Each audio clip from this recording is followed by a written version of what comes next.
This is the story of a man named Stanley.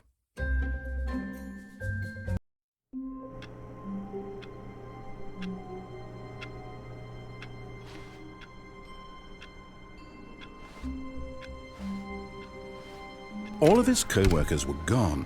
What could it mean? Stanley decided to go to the meeting room. Perhaps he had simply missed a memo. No matter how hard Stanley looked, he couldn't find a trace of his co-workers.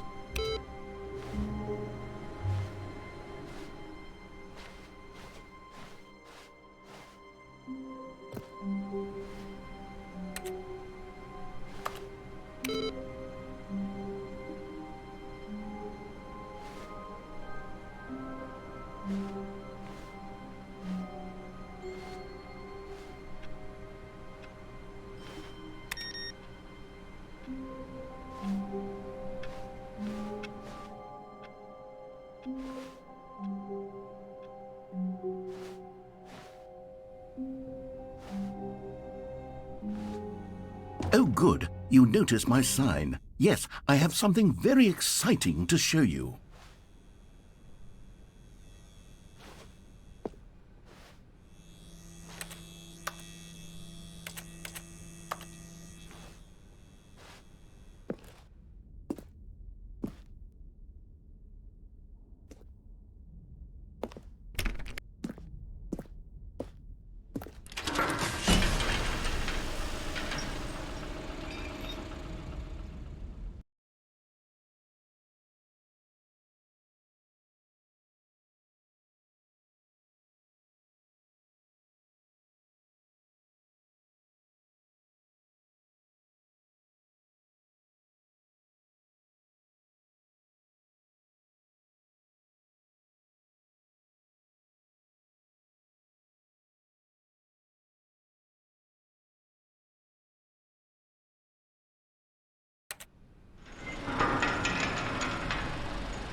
You see, Stanley, I've been reflecting on the Stanley Parable and about how roundly disappointing this Ultra Deluxe version has turned out to be.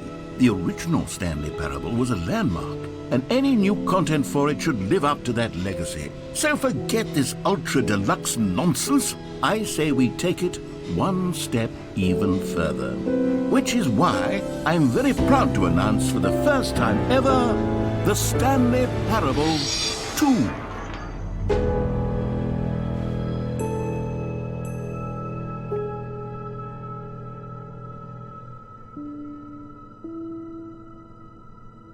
Yes, you see, isn't this far superior to a measly re-release with a few minor additions? Think of all the new territory we'll cover with a fully fledged sequel. An entirely new experience, built from the ground up. Why, there are so many possibilities. It could go in so many different directions. This is what fans have truly been asking for.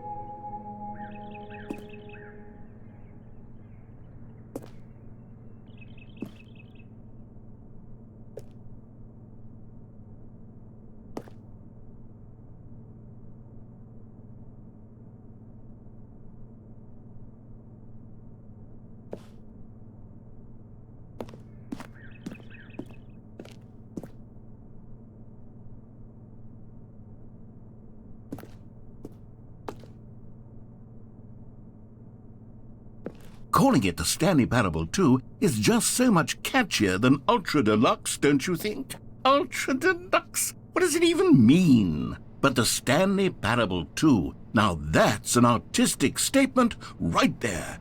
It's future-oriented. It screams progress and innovation and long-term franchising potential.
Now, to be clear, I haven't quite nailed down what exactly the Stanley Parable 2 is going to be, but let's take a look at some of the features I've been developing for it. I figure that if I can loosely organize a handful of interesting concepts, that surely the game will sort of naturally spring up around them. It'll all work itself out. Game development is much more of a fuzzy magic than anything scientific or logical, really.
Here we are. Go on, try out some of the new features.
For the Stanley Parable 2, I asked myself, what do players really want?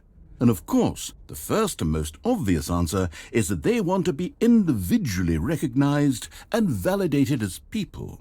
So with that in mind, my first addition to the game is this button which speaks the name of the person playing the game. Isn't that wonderful?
Sorry, I should have clarified. Right now, the button only says the name Jim. But of course, in the final game, this button will say your name, whatever name that is.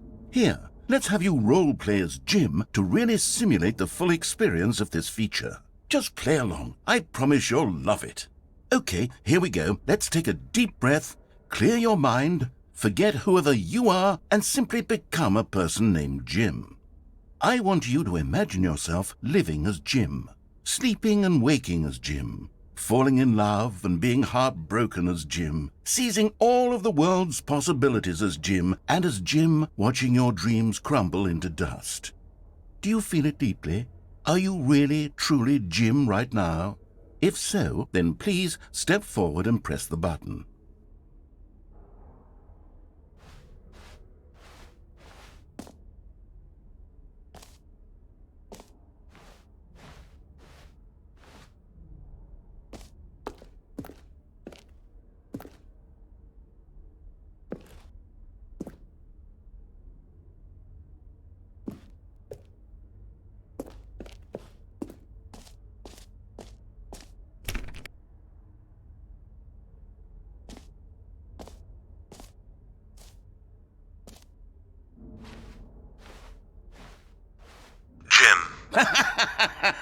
Yes! You see? What a thrill! What a rush! That was you! The button described you. Do it again. Do it again.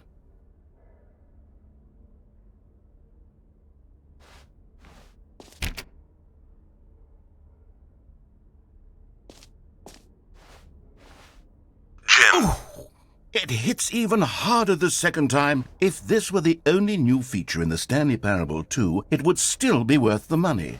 Let's take a break from the Jim button. I'm too emotionally drained from all of this personal validation.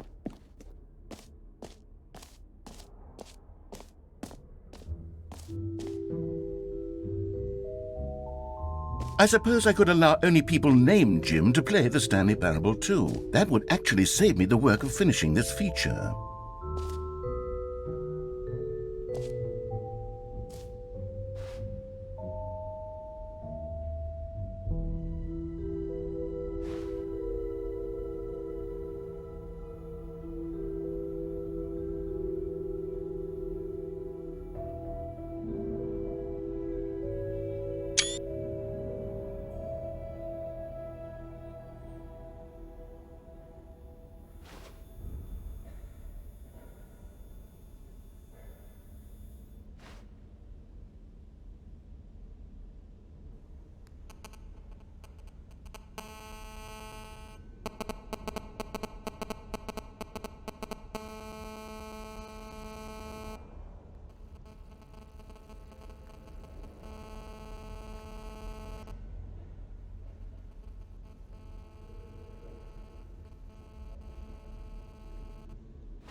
You know what, Stanley? I actually think the jump circle was a pretty good idea. I'd like to hang on to that for the sequel.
A common complaint of the Stanley Parable was that it was confusing and paradoxical, that it engendered a chaotic sense of reckless despair in those who played it. Well, I am happy to say that after much consideration, I've engineered a clever solution to this fundamental problem with the game. It's the Stanley Parable Reassurance Bucket. You see, Stanley, anytime you're holding the bucket, a sense of calm and ease will fill your mind and your heart. It's true. As long as you hold on to the bucket, the many disorienting contradictions of the Stanley Parable will feel perfectly normal and perhaps even comforting. You may even come to long for the gentle embrace of jarring cognitive dissonance while the bucket is in your arms. And to be honest, it's a much more convenient solution for me than actually redesigning the game to be less uncomfortable. Can you imagine what a pain in the ass that would be? Yes, the bucket is the perfect solution. Come on, give it a try.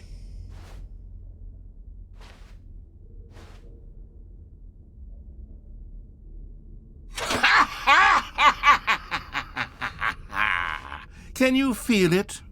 The glow of comfort, even in the face of crushing despair, must already be sweeping through your body. And in fact, can I say that I do believe the bucket lends you an air of charisma as well? I think that just holding it has made you the slightest bit more attractive as a person. The benefits of the bucket seem to go on, don't they? All this and more await you in the Stanley Parable 2.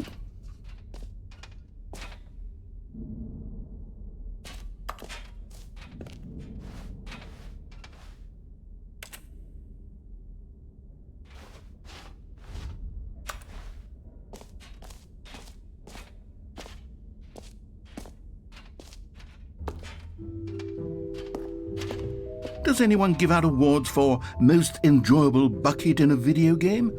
That really should be an award if it isn't already.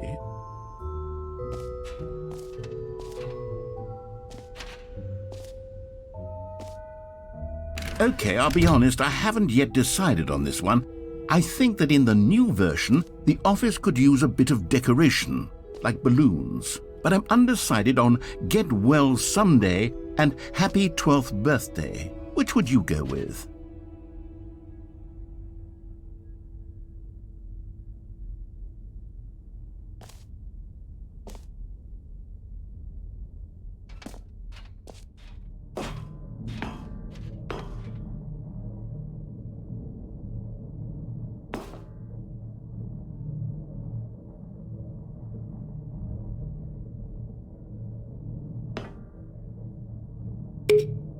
You know, sometimes when you solicit another person's opinion, it makes you realize that you knew which one you actually really wanted all along. Happy 12th birthday, step-niece, it is. Or actually, maybe I should have gone with... No, I've made my decision, we're moving on.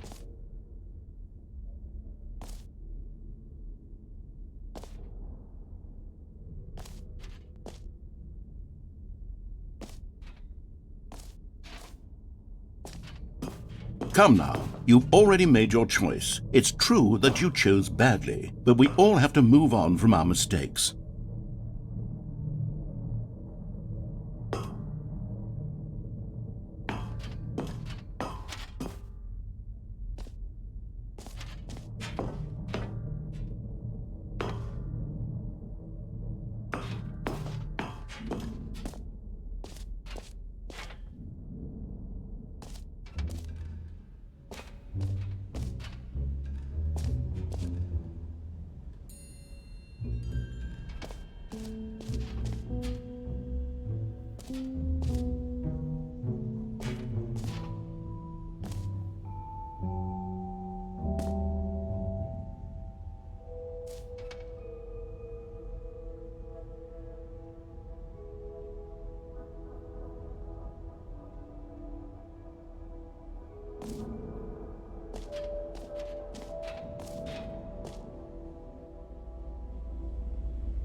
Home.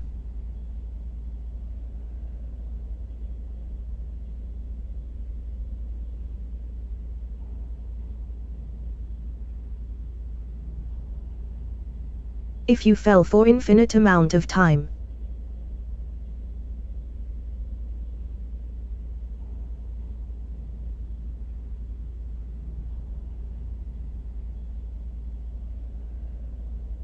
Would you eventually get to the speed of light?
Stanley, here's an idea that I'm truly fond of. It's never been done before in a video game.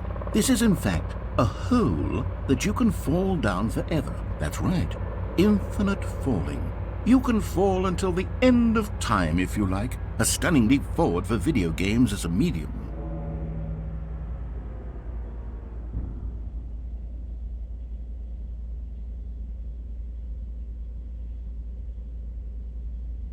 Tempting.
Now here's something special. You remember that broken test achievement that got left in the game on accident? Well, I'm developing a technology to simply give you the achievement. Yes, you see, you'll come to this lever, and when you pull it, the achievement will be given to you. It's as simple as that.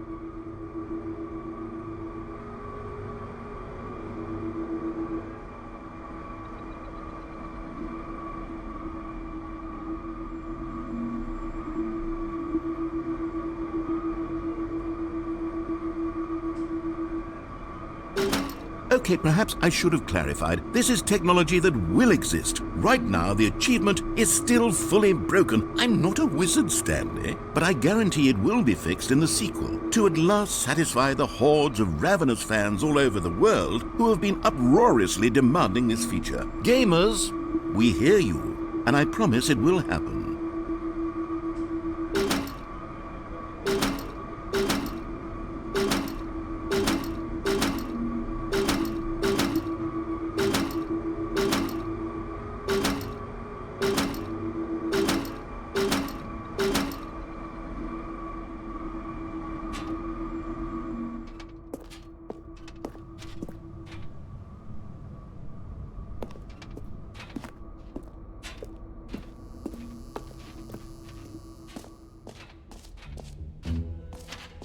What else? What other exhibits haven't we seen yet?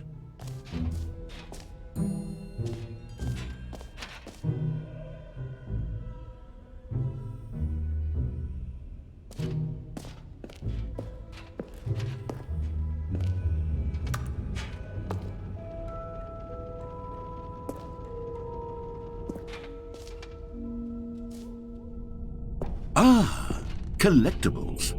Now it's a real video game. In the Stanley Parable 2, you'll run around gathering up these miniature Stanley figurines. And what's truly innovative is that there will be no reward for collecting all of them. I don't want to stifle the intrinsic joy of watching a number go up. You simply collect all of them, and then you move the hell on with your unremarkable life.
God, it really is the worst when you collect everything in a video game and then they give you a big fancy reward for it. Absolutely tragic.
An epilogue would be fun, wouldn't it, Stanley? Yes, it would go at the end of the, well, we'll figure that out later.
All right, have you seen everything you wanted to? Ready to move on now?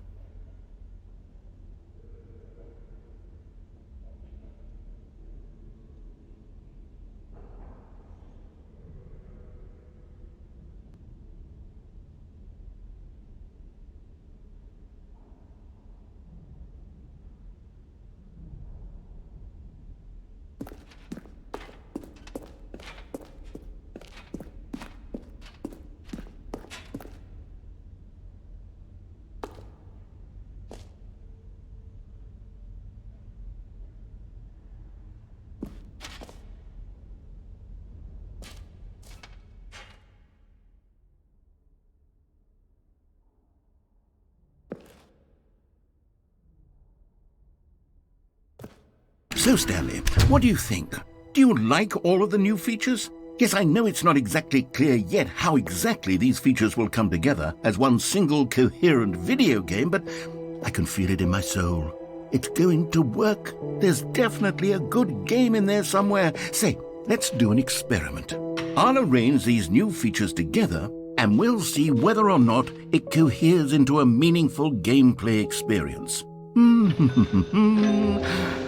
Okay, are you ready? Here it is. I give you the Stanley Parable 2.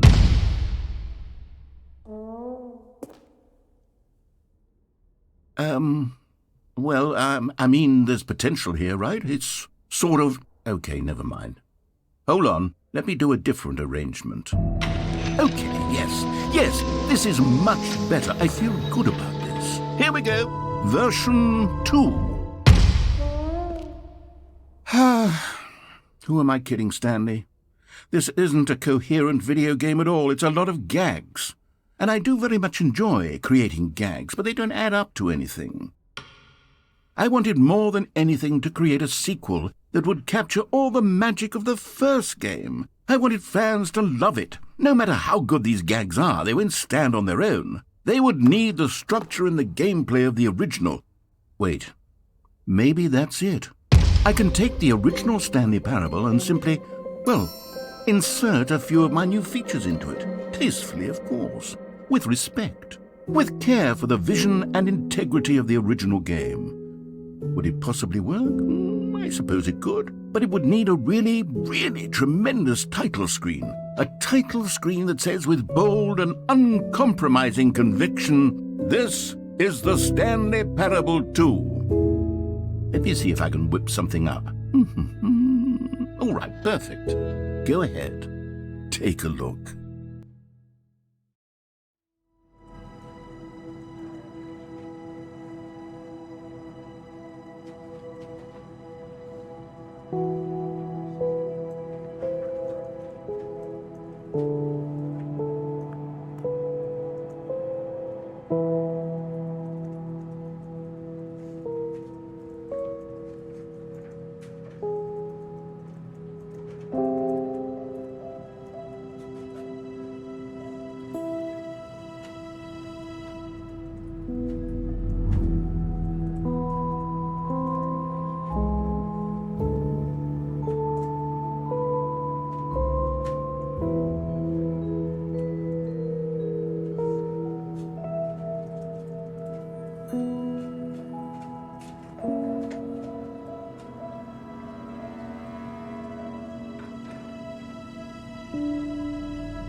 This is the story of a man named Stanley.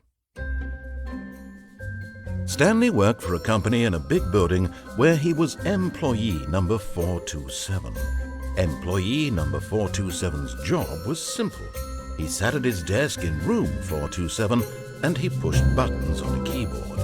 Orders came to him through a monitor on his desk, telling him what buttons to push, how long to push them, and in what order.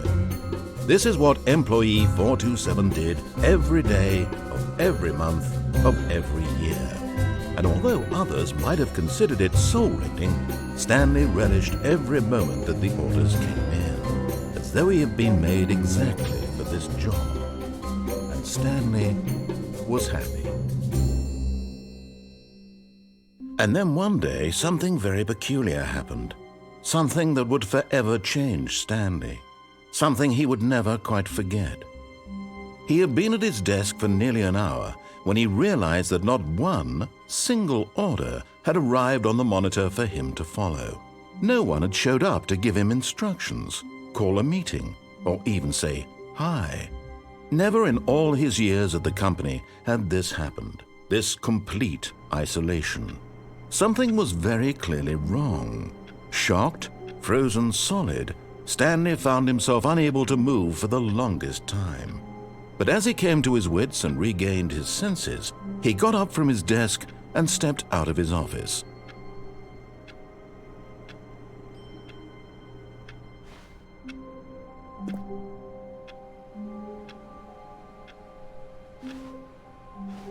All of his co-workers were gone. What could it mean? Stanley decided to go to the meeting room. Perhaps he had simply missed a memo.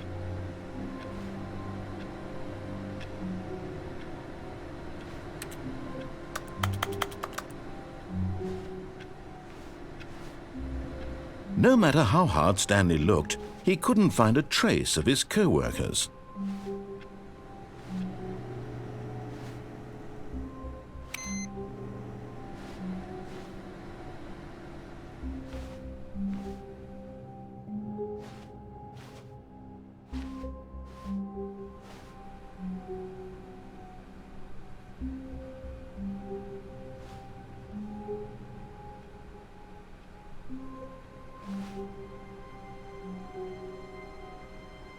Stanley picked up the bucket.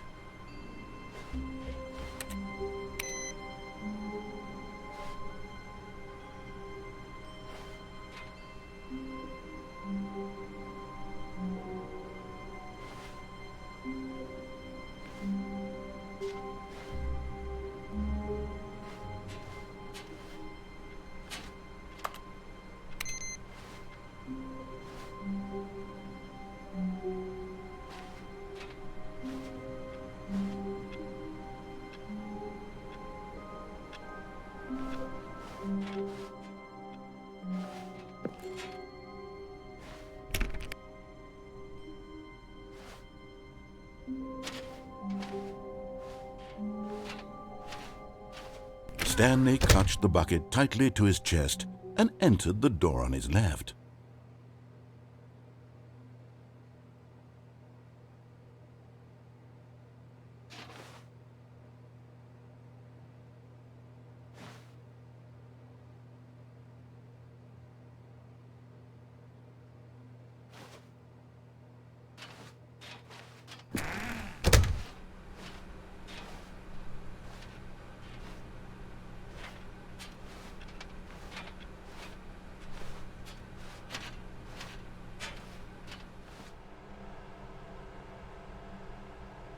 Still no one was here.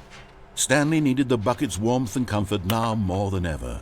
Perhaps his boss's office was where he'd find answers.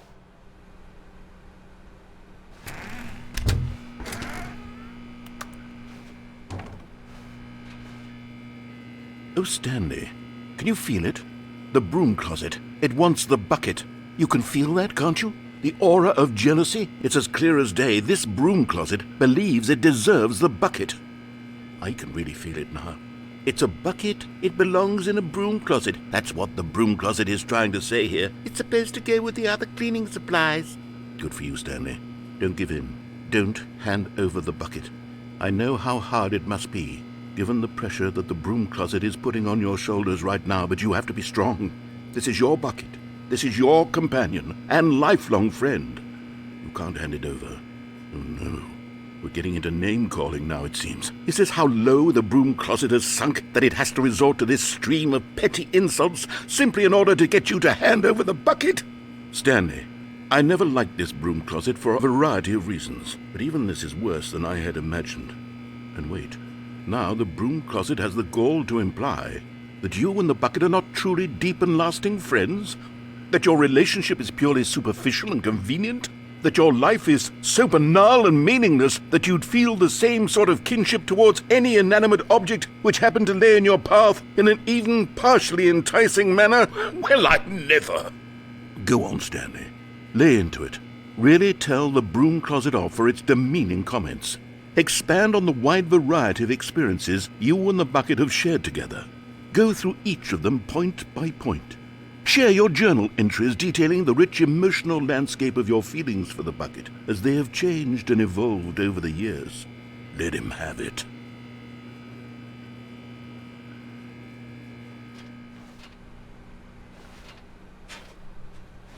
Okay, I've got you something which I think will help settle this debate once and for all. Coming to a staircase, Stanley and the bucket walked upstairs to the boss's office.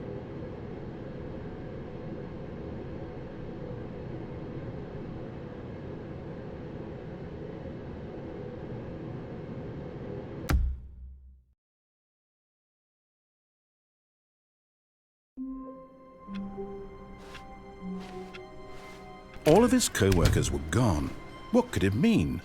Stanley decided to go to the meeting room. Perhaps he had simply missed a memo. Stanley lifted the bucket into his arms, and a wave of comfort rushed over him. Stanley clutched the bucket tightly to his chest and entered the door on his left.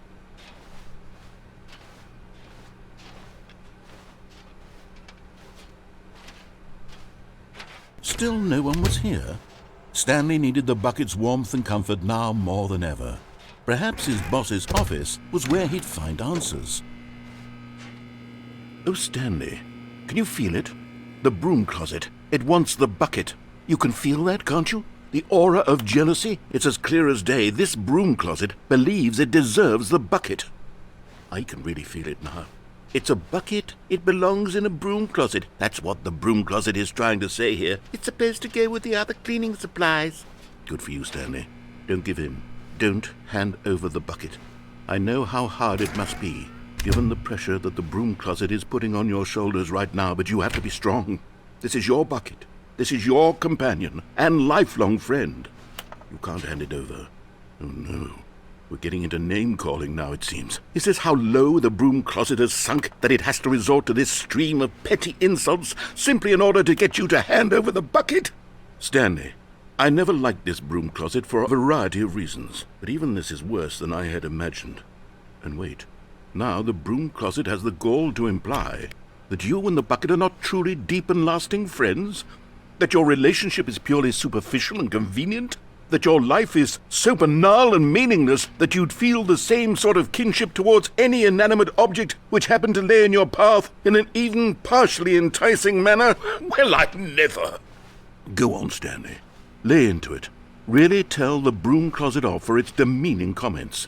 Expand on the wide variety of experiences you and the bucket have shared together. Go through each of them point by point. Share your journal entries detailing the rich emotional landscape of your feelings for the bucket as they have changed and evolved over the years. Let him have it.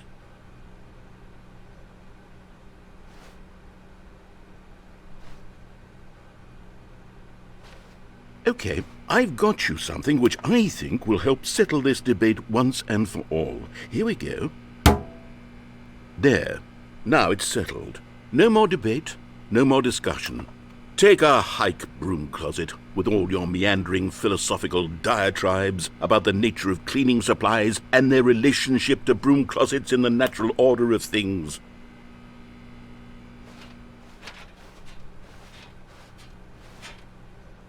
All right, coming to a staircase, Stanley and the bucket walked upstairs to the boss's office.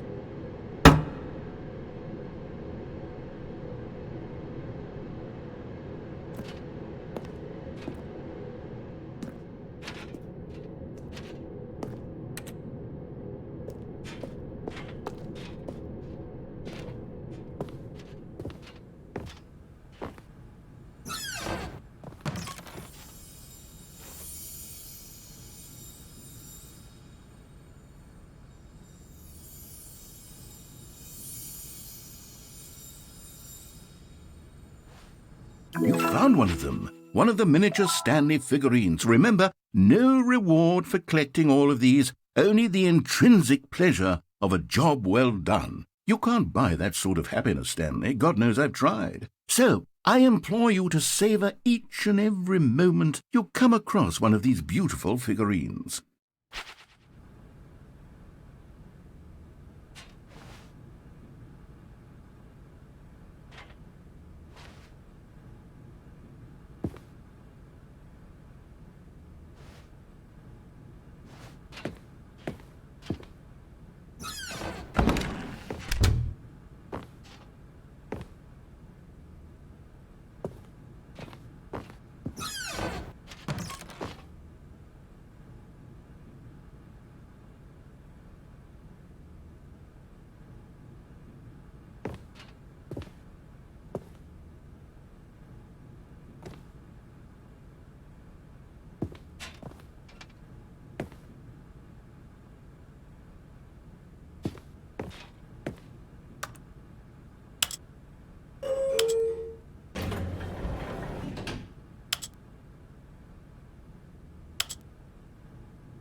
Stepping into his manager's office, Stanley was once again stunned to discover not an indication of any human life. Crushed by the weight of this revelation, Stanley may have broken down into an emotional dumpster fire if not for the soothing presence of the bucket. Even now, in his darkest of hours, did the bucket's warmth and guiding light pierce the dark clouds of confusion and chaos. It would be with him always. The bucket would, and he knew it. The two of them were inseparable. At this point, Stanley was so absorbed in the tender spiritual connection he shared with the bucket that he didn't notice the keypad behind the boss's desk. Nor in his bliss of simply being near the bucket did he have any notion that the PIN number for the keypad was 2845.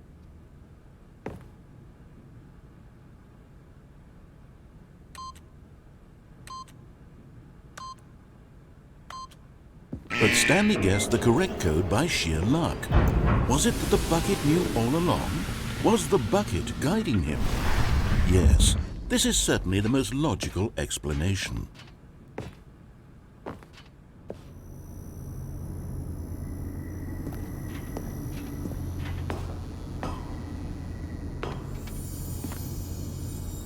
Another miniature Stanley figurine. This, there really must be a snappier name for these things. What about mini-stands? Stanley figs? Or what about Stanlerines? Yes, I think I like that. Another Stanlerine under your belt.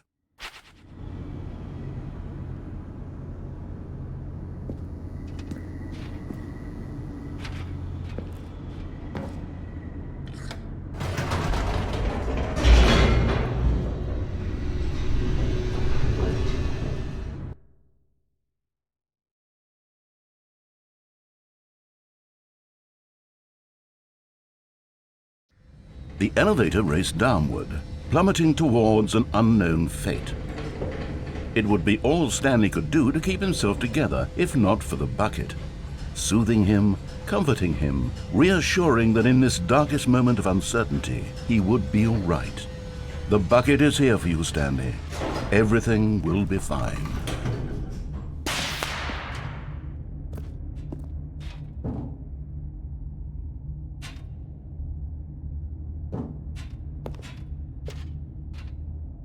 Stanley and the bucket walked straight ahead through the large door that read, Mind Control Facility.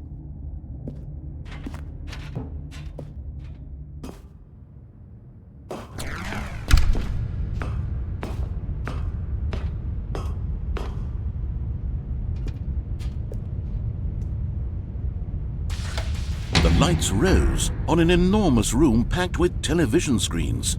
What horrible secret did this place hold? Stanley and the bucket both wondered to themselves.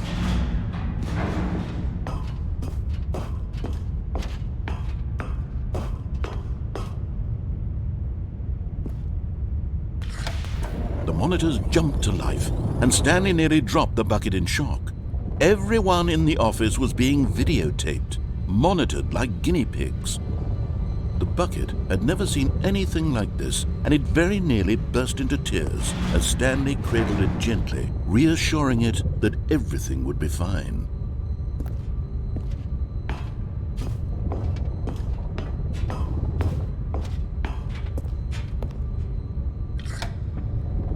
Was the bucket under the mind control facility's influence as well?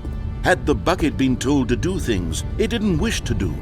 What kinds of things does a bucket want to do or not want to do in the first place?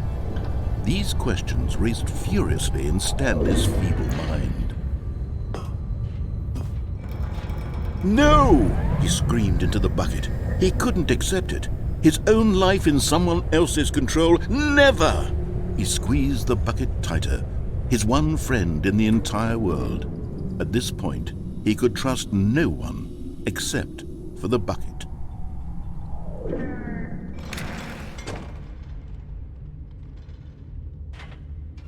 But here was the proof. The heart of the operation. Controls labeled with emotions, happy or sad or content. Walking, eating, working, all of it monitored and commanded from this very place. And as the cold reality of his past began to sink in, Stanley decided that this machinery would never again exert its terrible power over another human life. For he and the bucket would dismantle the controls for good. Two best friends, Stanley and the bucket, up against the world. They high-fived in a really cool way, and the bucket made a sassy comment about taking down the system.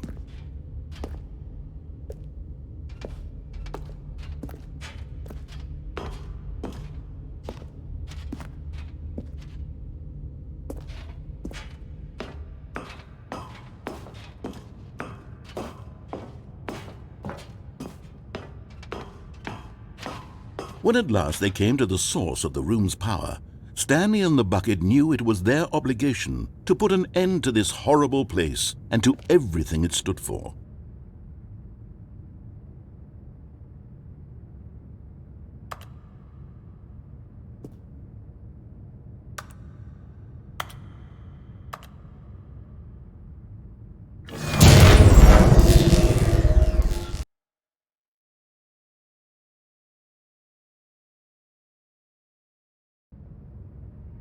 Stanley and the bucket waited in blackness. Was it over? Yes, they had done it. Stanley and the bucket had defeated their greatest and darkest enemy, freed themselves from the tyrannical grip of the evil mind control machine. Freedom was now mere moments away. Excitedly, the two of them began to discuss the kind of life they wanted to live once they stepped through this massive door. The bucket wanted to learn to roller skate. Stanley wanted to sneeze in every country on Earth. Both of them wanted to begin watching a movie, any movie, but then stop it halfway through and begin watching it in reverse from the end. True, it was a simple life they envisioned, but it was one they'd lived together, with one another to lean on, to trust, to support, and... What? Wait. What was happening? Why had the door stopped? Was Stanley and the bucket not about to be freed? An unbearable silence filled the room, lingering in uncertainty, until finally the truth hit Stanley square in the face. This building did not want the bucket to leave. Even the facility itself recognized the incredible calming presence of the bucket, needed the soothing warmth of the bucket, would go to any lengths not to part with the bucket. No. Stanley can't leave this place, not while he has such a precious bucket in his arms, not while this building has anything to say about it. Stanley realized he would never again leave this very room, but at least he has the bucket. To be trapped eternally in darkness isn't really so bad, Stanley thought to himself. As long as I have my bucket with me, right? I'll be okay, won't I? Stanley gulped. Very soon now, he was about to find out.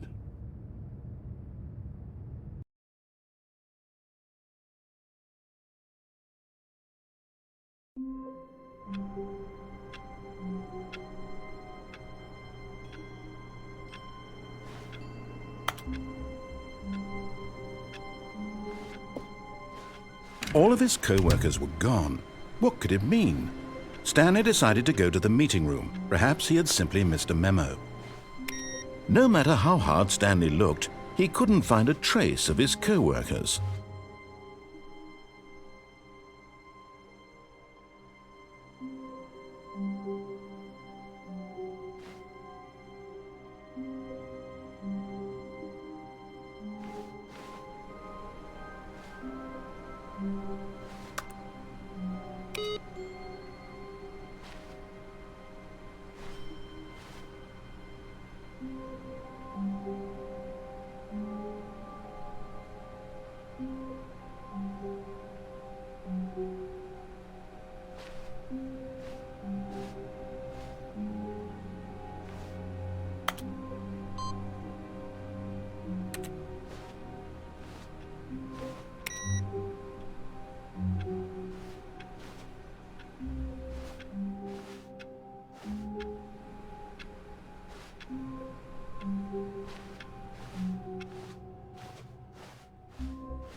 When Stanley came to a set of 2 open doors, he entered the door on his left.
Coming to a staircase, Stanley walked upstairs to his boss's office.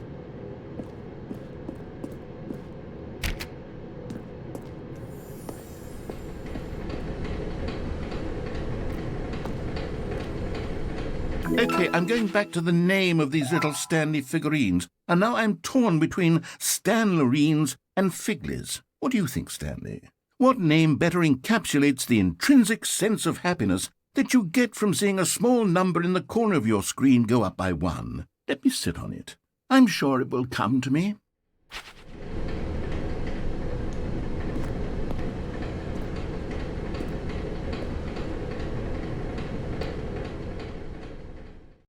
But Stanley just couldn't do it. He considered the possibility of facing his boss. Admitting he had left his post during work hours, he might be fired for that. And in such a competitive economy, why had he taken that risk? All because he believed everyone had vanished? His boss would think he was crazy. And then something occurred to Stanley. Maybe, he thought to himself, maybe I am crazy. All of my co-workers blinking mysteriously out of existence in a single moment for no reason at all? None of it made any logical sense. And as Stanley pondered this, he began to make other strange observations. For example, why couldn't he see his feet when he looked down? Why did doors close automatically behind him wherever he went? And for that matter, these rooms were starting to look pretty familiar. Were they simply repeating? No, Stanley said to himself, this is all too strange. This can't be real. And at last, he came to the conclusion that had been on the tip of his tongue. He just hadn't found the words for it. "I'm dreaming!" he yelled. "This is all a dream." Oh, what a relief Stanley felt to have finally found an answer, an explanation. His co-workers weren't actually gone. He wasn't going to lose his job. He wasn't crazy after all. And he thought to himself, I suppose I'll wake up soon.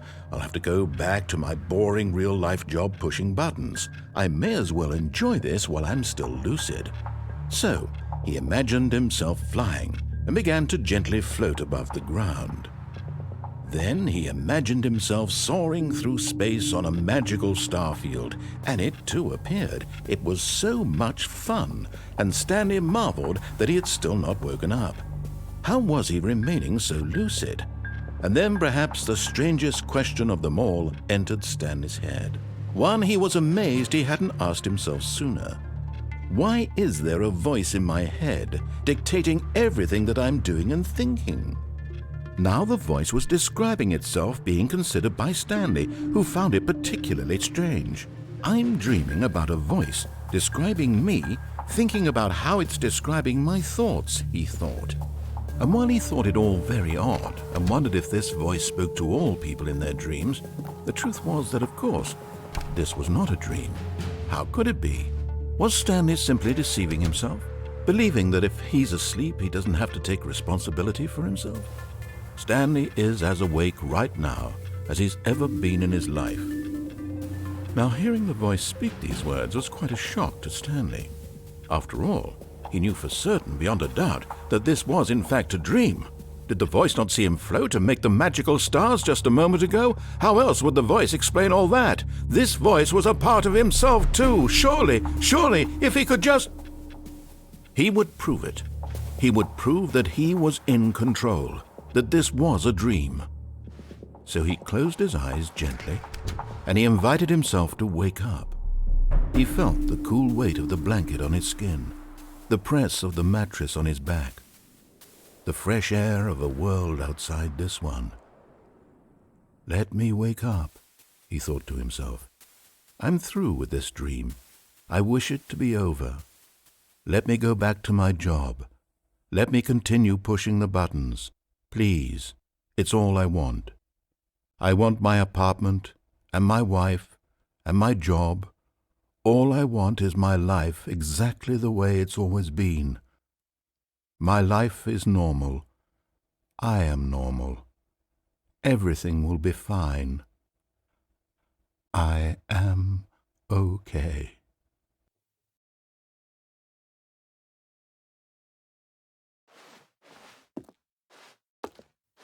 Stanley began screaming. Please, someone, wake me up. My name is Stanley. I have a boss. I have an office. I am real. Please, just someone tell me I am real. I must be real. I must be. Can anyone hear my voice? Who am I? Who am I? And everything went black.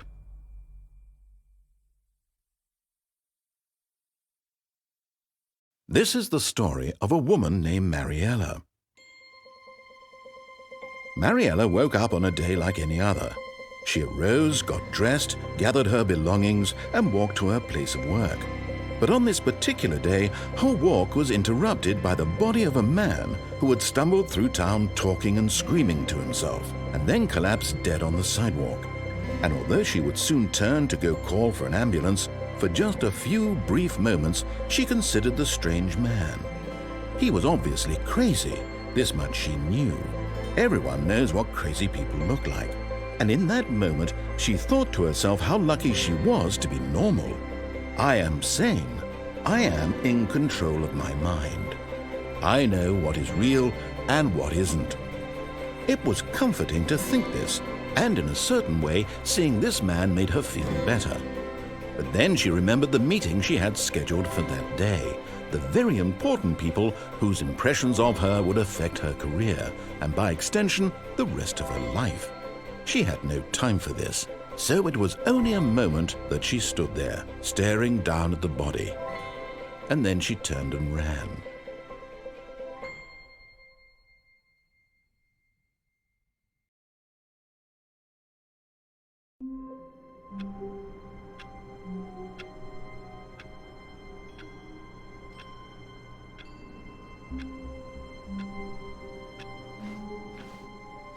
All of his co-workers were gone.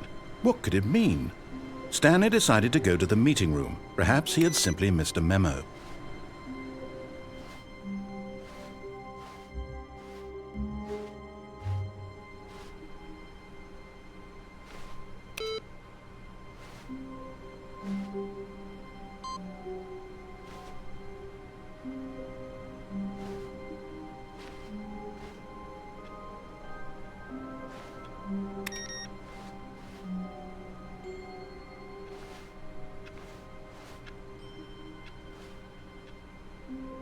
The confusion and the chaos all seemed to melt away as Stanley embraced the bucket.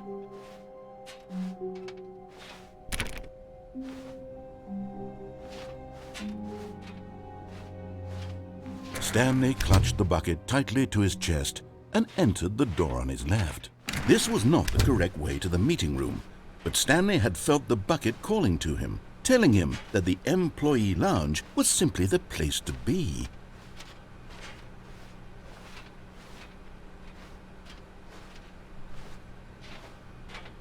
And here it was. Had the bucket turned out to be correct? Was this better than the meeting room? Yes, Stanley thought to himself. Yes, perhaps it truly was. How insightful the bucket turned out to be.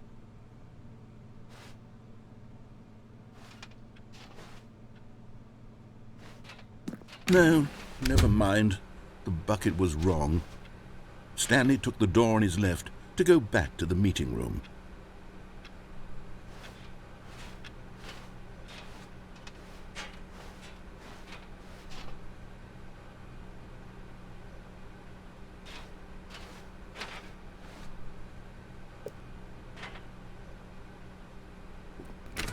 No, Said the bucket.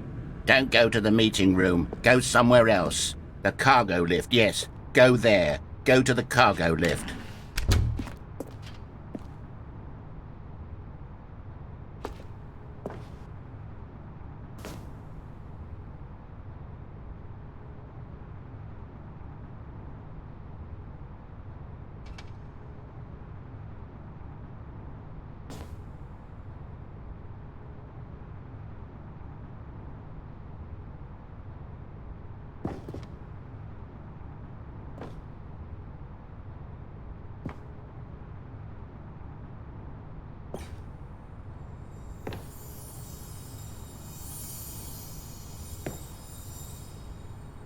You're getting close now, Stanley. You've nearly gotten all of the Figler and Marines. Very soon, you'll collect the last one, and then the first number will equal the second number, and that will be it.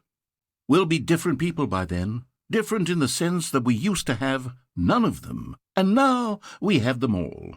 You can't go back to when you had no Figler and Marines. None of us can.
Okay, this is day number 295, tape number... I don't even know. I've lost track. Nothing feels real anymore. The longer I study this bucket, the less sense anything makes. The sheer euphoria I feel every time I pick it up. No matter how many times I've done it, it's always the same feeling. And the emptiness in my chest when I set it down, it doesn't make sense. There's no explanation for it. I still haven't figured out why I see the world so differently when this bucket is in my arms. Why everything feels so What do I do with this treasure? I can monetize it. Yes. It's unthinkable the amounts of money people will pay for even just an hour with the bucket. This is my golden ticket. But I have to be careful, because as soon as this gets out, there's going to be a target on my back. Even now, I don't know who might be trying to get me. What's that? Who's there?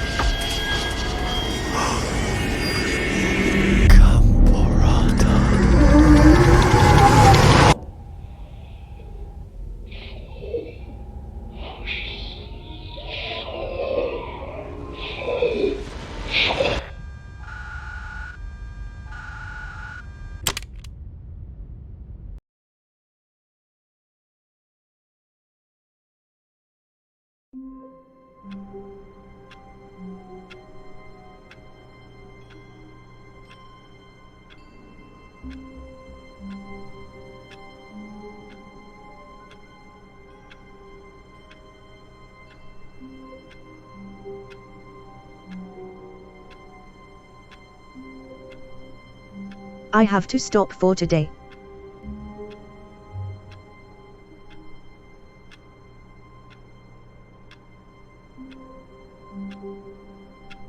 It's so addictive.